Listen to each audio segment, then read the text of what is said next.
Palavra do Senhor, vamos continuar com os nossos estudos aqui sobre as obras da carne e o fruto do Espírito, e nós vamos ler Gálatas 5, a partir do versículo 16, que diz assim: Por isso digo, vivam pelo Espírito, e de maneira nenhuma satisfarão os desejos da carne. Pois a carne deseja o que é contrário ao Espírito, e o Espírito que é contrário à carne. Eles estão em conflito um com o outro, de modo que vocês não fazem o que desejam. Mas se vocês são guiados pelo Espírito, não estão debaixo da lei. Ora, as obras da carne são manifestas: imoralidade sexual, impureza e libertinagem, idolatria e feitiçaria, ódio, discórdia, ciúmes, ira, egoísmo, dissensões, facções e inveja, embriaguez, orgias e coisas semelhantes. Eu os advirto, como antes já os adverti: aqueles que praticam estas coisas não herdarão o reino de Deus. Mas o fruto do Espírito é o amor, a alegria, a paz, paciência, amabilidade, bondade, fidelidade, mansidão e domínio próprio. Contra essas coisas não há lei. Os que pertencem a Cristo Jesus crucificaram a carne com as suas paixões e os seus desejos. Se vivemos pelo Espírito, andemos também pelo Espírito. Não sejamos presunçosos, provocando uns aos outros e tendo inveja uns dos outros. Nós já falamos aqui várias vezes que essa palavra, ela é muito forte. A gente já aprendeu que as obras da carne, elas são frutos das tentações humanas, é fruto da nossa carne humana. E que o Espírito Santo, ele ministra, nós precisamos desenvolver as características do Espírito Santo em nós, para que nós possamos combater as obras da carne. É só o Espírito Santo que combate, amados, as obras da carne. E eu queria meditar hoje com os irmãos. Nós vamos meditar sobre a ira, o egoísmo e a discórdia, que são as obras da carne. E combatendo isso, nós vamos meditar sobre a paciência, o fruto do Espírito. O fruto do Espírito da paciência.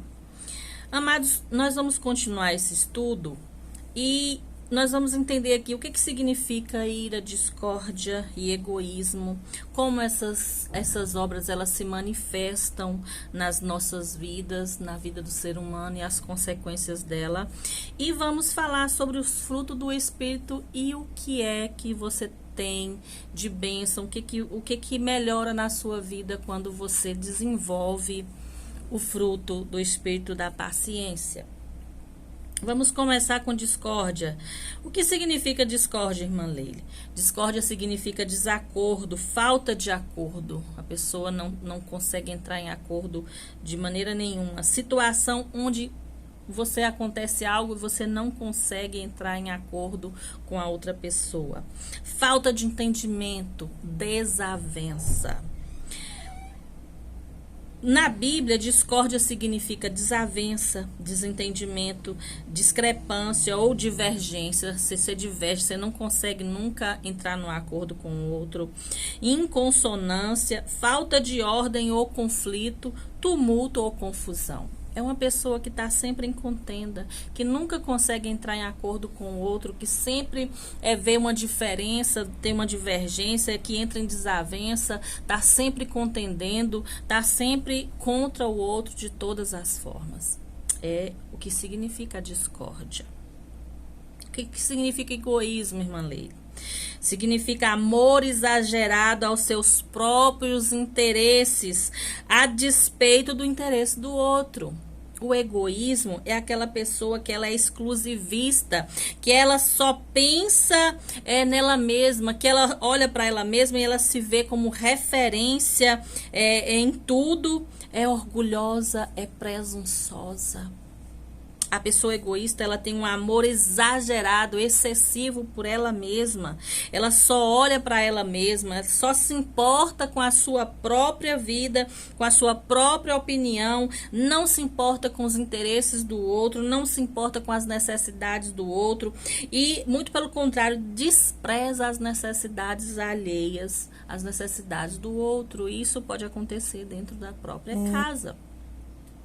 É uma pessoa que ela não se importa se o outro está passando necessidade, desde que ela esteja suprida. Não compartilha nada com o outro, não divide nada com ninguém, o que é meu é meu. Você já viu as pessoas assim? O que é meu, eu não divido com ninguém, não compartilha com ninguém. Mesmo que ela veja que o outro esteja com necessidade, ela não consegue dividir, ela não consegue compartilhar. Ela seja em qualquer área, amado, seja emocional, seja espiritual, seja financeiro. É uma pessoa que é egoísta, ela não consegue compartilhar nada, dividir nada com ninguém. Dentro do relacionamento, seja com o cônjuge, seja na família, seja nas amizades, o egoísta ele acaba fazendo com que a outra pessoa não tenha voz e nem vez. Com que a pessoa se cale, faz com que a outra pessoa não expresse a sua voz, os seus sentimentos, a pessoa se sente desinteressante, se sente rejeitada. Por quê? Porque falta o interesse daquela pessoa que é egoísta, que só olha para si mesma. Quantos relacionamentos destruídos por causa disso? O egoísmo, ele pode destruir relacionamentos. Pois a pessoa que ela é egoísta, ela tem baixa consciência emocional, ou seja, ela só olhando para ela mesma, ela pouco enxerga o outro, ela pouco se importa com o que o outro está passando.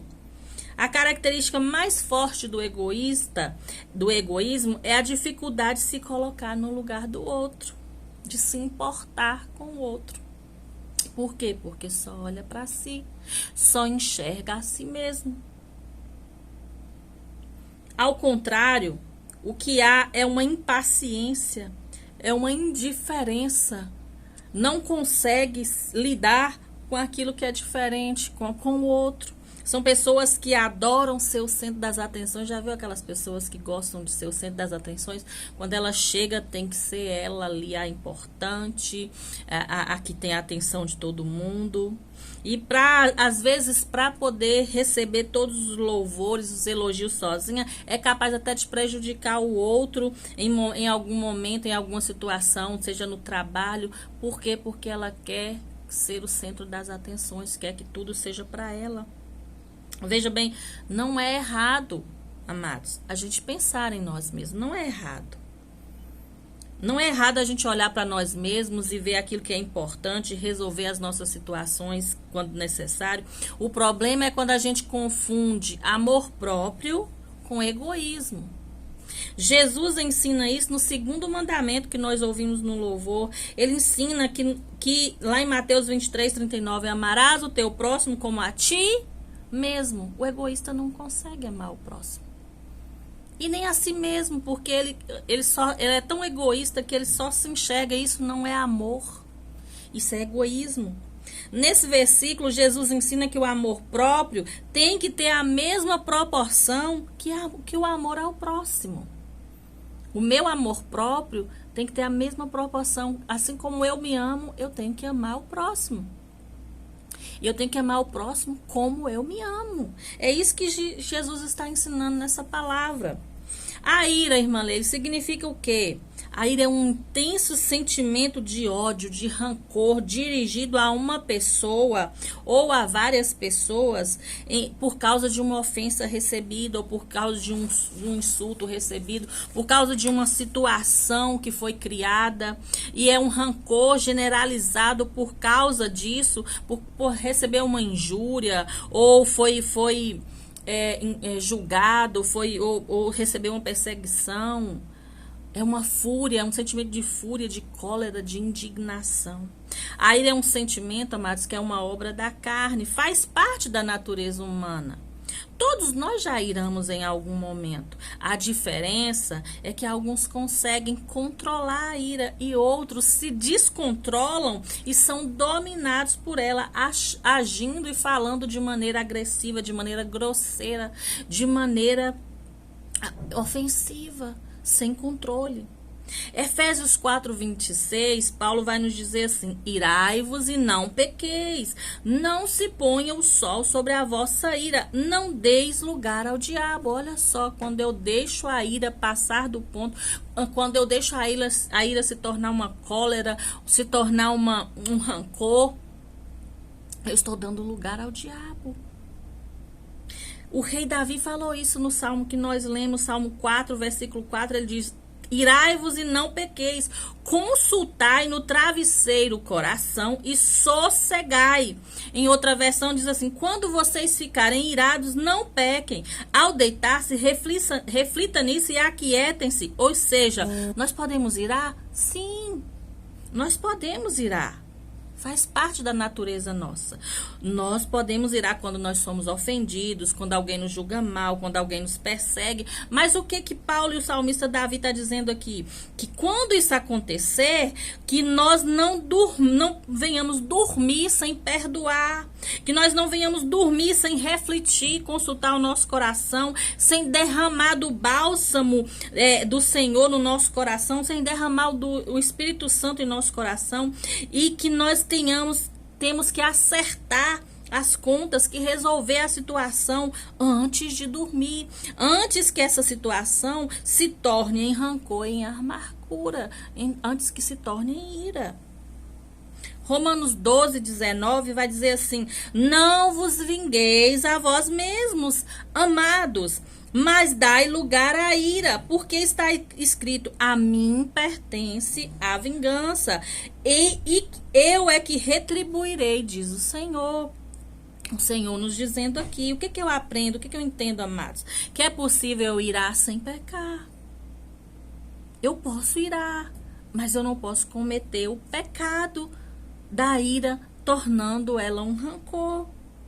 Quando eu fico inconformado, indignado por alguma coisa, por alguma injustiça que aconteceu, algo que foi cometido, essa ira, ela não é pecaminosa. Pois a atitude que eu tomo neste momento, quando eu iro, quando eu fico indignado, se a minha atitude é de resolver a situação, é de acertar as contas, é buscar um entendimento, um acordo, é buscar uma reconciliação de forma cristã, em amor, com perdão, essa ira, ela não é pecaminosa. Eu posso irar, mas eu não posso pecar. Quando é que a ira se torna um pecado, irmã Leire? Quando o sentimento seguinte, quando o sentimento que vem depois que eu sou afrontado, que eu sou ofendido, o sentimento que vem é rancor, é ódio, é quando eu busco a justiça com as minhas próprias mãos, quando eu quero me vingar da outra pessoa, quando eu quero pagar o mal com o mal. E Deus diz: olha, não busque a vingança, porque a vingança é minha. Você pode até se irar, mas a vingança não. E muitos se perdem, por quê? Porque dá lugar à vingança, dá lugar à ira e se torna um sentimento de ódio, de rancor, e quer acertar as contas com as próprias mãos. Quando o salmista fala assim, consultai o travesseiro, ele está dizendo: olha, reflita sobre o assunto, pense, procure uma maneira de resolver a situação, procure a paz e o sossego, ou seja, aquieta-se. Não fique irado, pensando, maquinando aquilo dali, não. Mas reflita, se reconcilie, busque a reconciliação. Efésios 4:26 que nós lemos vai dizer exatamente isso. Paulo vai dizer: olha, não deixe que o sol se ponha sobre a sua ira. Ou seja, não finde o dia, não deixe o dia acabar sem fazer um acerto, sem se reconciliar, sem perdoar. Porque se isso acontecer, você vai guardar um sentimento indevido que vai se tornar algo muito ruim na sua vida. Provérbios 15:1 diz assim: a resposta calma desvia o furor, mas a palavra ríspida desperta a ira. Em outras versões diz assim: a resposta branda desvia o furor, mas a palavra dura suscita a ira. Ou seja, quando alguém te ofender, tem uma palavra branda, tem uma palavra calma, porque isso vai desviar o furor, a ira do outro contra você. Mas se você responde na mesma medida, duramente, rispidamente, grosseiramente, você vai despertar a ira mais ainda no outro. Você já viu aquela situação que alguém fala alguma coisa com você e você responde com grosseria e a pessoa responde de novo e você responde e não para? Quando pensa que não, virou uma guerra, virou algo fora do normal. Por isso que Provérbios diz: a resposta branda, calma, desvia o furor, desvia a fúria, desvia a ira do outro. A gente acha que muitas vezes quando a gente é ofendido, a gente tem que rebater na mesma medida. Não, é preciso ter calma, ter paciência, porque você pode conseguir com uma resposta dura algo muito pior. E não é a gente ser bobo, não é deixar o outro pisar em você, não. É ser sábio. A resposta branda e calma é ter sabedoria. Que os nossos lábios, que a nossa boca, amado, seja amável, seja doce, seja com palavras que edificam, que acalmam, que reconciliam, que trazem paz. Então, o que nós aprendemos? Que a ira, que o engano e a discórdia só traz consequências desastrosas, porque essas obras, elas envenenam o nosso coração, a nossa alma e o espírito, nos tornando amargos, rancorosos, insensíveis, a ponto de não nos importar com o que acontece com o outro.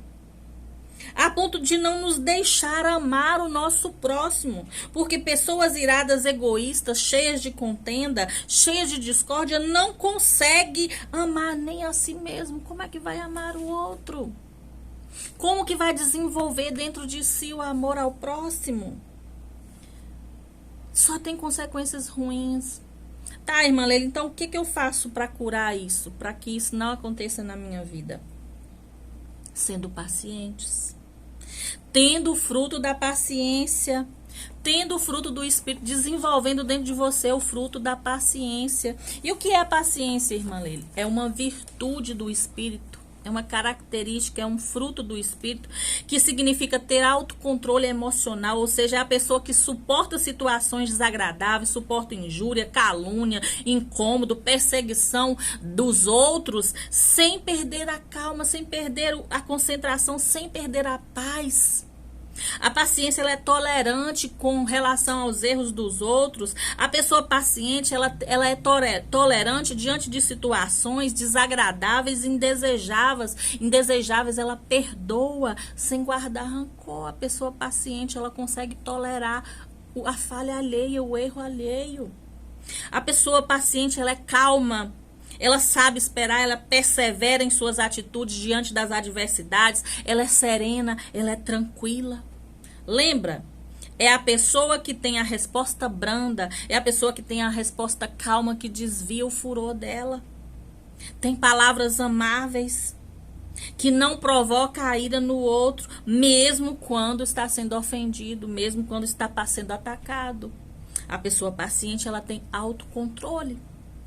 Segundo a palavra, segundo a Bíblia, ser paciente envolve ter resistência, perseverança, bondade, ser condescendente, olhar para o outro com mais amor. Paulo, quando ele escreve nessa carta aos Gálatas sobre o fruto do Espírito, sobre a paciência, ele está dizendo que é uma virtude que é produzida no cristão pelo Espírito Santo. Só o Espírito Santo consegue desenvolver e produzir a paciência em você. Romanos 5,3 vai dizer assim: não só isso, mas também nos gloriamos nas tribulações, sabendo que a tribulação produz a paciência a experiência, e a experiência esperança. Em algumas versões vai dizer assim, diz que a perseverança produz um caráter aprovado. Olha que interessante. A tribulação produz a perseverança, e a perseverança vai criar em nós um caráter aprovado. A paciência falada aqui, ela é colocada como um caráter aprovado. Quando Paulo diz que todas as coisas cooperam para o nosso bem, é exatamente isso. É aquela pessoa que está com caráter aprovado, aperfeiçoado, que não desiste. É essa pessoa que vê quando alguém está acontecendo algo que é mal, ela não leva só para o lado ruim. Ela procura entender que tudo coopera para o nosso bem. Ela não ira, ou seja, ela não se torna egoísta, cheia de rancor, de contenda, mas essa situação produz nela perseverança, e a perseverança produz a paciência, e a paciência é gerada em nós nestes momentos de dificuldade. Tá, irmã Leila, como é que eu desenvolvo a paciência, então? Diante das tribulações. Primeiro, quando você for aprontado, respire fundo. Respire e inspire, respire e inspire, controle-se. Segundo, não pense só em coisas ruins que está acontecendo no momento, pensa nas coisas boas e peça a Deus para te dar domínio próprio. Terceiro, pare por um momento, como disse o salmista, e reflita sobre a situação. Pense na situação antes de dar uma resposta dura. Quarto, alivie seu coração, busque sossego e paz no seu coração. Qual é a vantagem que eu tenho de ser paciente, irmã Leila, se eu estou sendo afrontado? A pessoa paciente, ela tem bons relacionamentos. E olha que tem estudos que falam que isso pode ajudar você até a alcançar promoções. Por quê? Porque a pessoa paciente, ela mantém o ambiente equilibrado, ela mantém o ambiente em harmonia, ela produz mais, é mais criativa. Ou seja, a pessoa paciente, ela recebe bênçãos. Como é que ser paciente? Como eu posso ser paciente quando alguém está me ofendendo, irmã? Ouça o outro. Você não quer ser ouvido? Aprenda a ouvir também. Não desrespeite o outro. O respeito tem que ser uma base para a sua vida, porque senão, se perder o respeito, o ambiente fica insuportável.